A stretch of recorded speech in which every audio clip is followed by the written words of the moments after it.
Imagine it's a normal weekday morning in the United States, and you wake up believing that the economy is stable because nothing around you appears to be breaking in an obvious way. Imagine going to work, checking your phone, seeing the markets open, and feeling like everything is functioning just as it always has for years. Imagine believing that recessions are events that arrive suddenly, with clear warning signs that everyone can recognize before it becomes serious. This is how most people think about economic downturns, as something dramatic, visible, and easy to identify when it begins. But what if the next recession does not follow that pattern, and instead unfolds quietly in a way that feels normal for a long time? What if the signs are already present, but they are spread across different parts of the system, making them harder to connect into a single clear picture? Most people are waiting for a moment that feels like a crisis, but the system is not designed to collapse in a way that is easy to recognize. It is designed to absorb pressure slowly, shifting the impact across millions of individuals rather than concentrating it in one place. This makes the early stages of a recession almost invisible, even though the underlying conditions are already changing significantly. And by the time it becomes obvious, much of the damage has already been done beneath the surface of the economy. To understand why the next recession will be different, you have to look at how the structure of the economy has changed over time. In previous decades, economic downturns were often triggered by a specific event that disrupted the system in a clear and measurable way. This could be a housing crash, a banking failure, or a sudden collapse in demand that affected multiple industries at once. These events created a chain reaction that moved quickly through the economy, making the recession visible and easy to identify. But today, the structure of the economy is more complex, more interconnected, and more dependent on continuous financial activity. Instead of breaking suddenly, it tends to stretch under pressure, redistributing stress across different sectors over time. This creates a situation where problems do not disappear. They simply move from one area to another without being fully resolved. As a result, the system can continue functioning even when multiple underlying issues are building at the same time. This is what makes the next recession different, because it may not start with a single clear event that everyone can point to. Instead, it may emerge as a combination of smaller problems that slowly align into a larger economic shift. One of the biggest changes in the modern economy is the level of debt that exists across households, corporations, and governments. Debt is not new, but the scale and dependence on it have increased significantly over the past few decades. For many households, debt has become a normal part of maintaining their lifestyle rather than an occasional financial tool. People use credit to manage everyday expenses, large purchases, and unexpected costs that cannot be covered by income alone.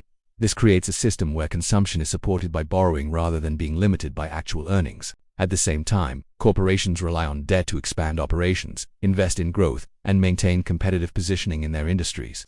Governments also depend on borrowing to fund spending, manage economic cycles, and support financial stability during uncertain periods. This creates a layered system of debt where each level depends on the stability of the others to function properly. As long as income flows remain stable and interest rates are manageable, this system can continue operating without visible stress. But when conditions begin to change, the pressure builds across all levels simultaneously in ways that are difficult to control.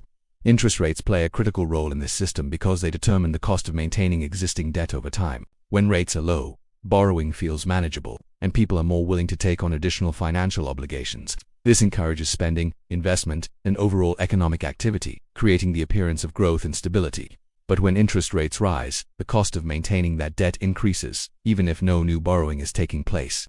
This means that past financial decisions become more expensive in the present, reducing available income for other needs. For households, this can lead to higher monthly payments, less disposable income, and increased financial stress. For corporations, it can reduce profitability, limit expansion, and force difficult decisions about costs and operations. For governance, it increases the burden of servicing debt, limiting flexibility in managing economic challenges. This creates a situation where rising rates do not just slow growth, they actively increase pressure across the entire system. And this pressure does not appear suddenly. It builds gradually as existing debt becomes more expensive to maintain. Another important factor is inflation, which changes how money behaves over time in ways that are not always immediately visible. Inflation reduces the purchasing power of money, meaning that the same amount of income buys less over time. For households, this creates a gap between income growth and the actual cost of living, which continues to rise steadily. This gap is often filled with credit, which allows people to maintain their lifestyle even as real income falls behind. But this solution is temporary because it increases debt while not solving the underlying problem of reduced purchasing power. At the same time, inflation affects savings by reducing their real value if they are not growing at a similar rate. This discourages saving and encourages spending or investing in assets that may carry higher risk. As a result, financial stability becomes harder to maintain because both saving and spending carry different types of risk. This creates an environment where individuals are constantly adjusting their behavior to keep up with changing conditions. And this constant adjustment adds another layer of pressure that builds over time without being fully recognized. Labor markets also play a critical role in how the next recession may unfold in a different way than before. In the past, job losses were one of the clearest signals that a recession had begun and was affecting the broader economy. But today, the nature of work has changed, with more flexible arrangements, gig work, and variable income structures. This makes the labor market more adaptable, but also more fragile in ways that are not immediately visible. Instead of sudden job losses, people may experience reduced hours, lower income, or less stable employment over time. This creates financial pressure without triggering the same level of alarm as traditional unemployment. People continue working, but their financial position weakens gradually as income becomes less predictable. This reduces their ability to spend, save, and manage unexpected expenses effectively. When millions of individuals experience this pattern at the same time, it begins to affect the broader economy. But because it does not appear as a sudden collapse, it is often overlooked in the early stages. As the pressure inside the system continues to build, another important shift begins to take place that changes how economic stress is experienced by individuals. Instead of a sudden collapse, the system starts redistributing financial strain across different groups in a gradual and uneven way. Some people feel the impact early through rising costs and reduced savings, while others continue normally for a longer period.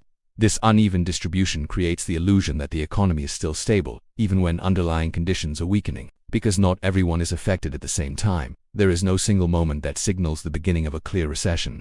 This delays recognition and reduces the urgency with which people respond to changing economic conditions. At the same time, financial markets may continue to function normally, reinforcing the belief that everything is under control. But market stability does not always reflect the financial reality experienced by households on a daily basis. This disconnect between perception and reality is one of the key reasons why the next recession may feel different. It allows the system to continue operating while pressure builds quietly beneath the surface. Another layer of complexity comes from how quickly information spreads in the modern economy through digital platforms and constant connectivity.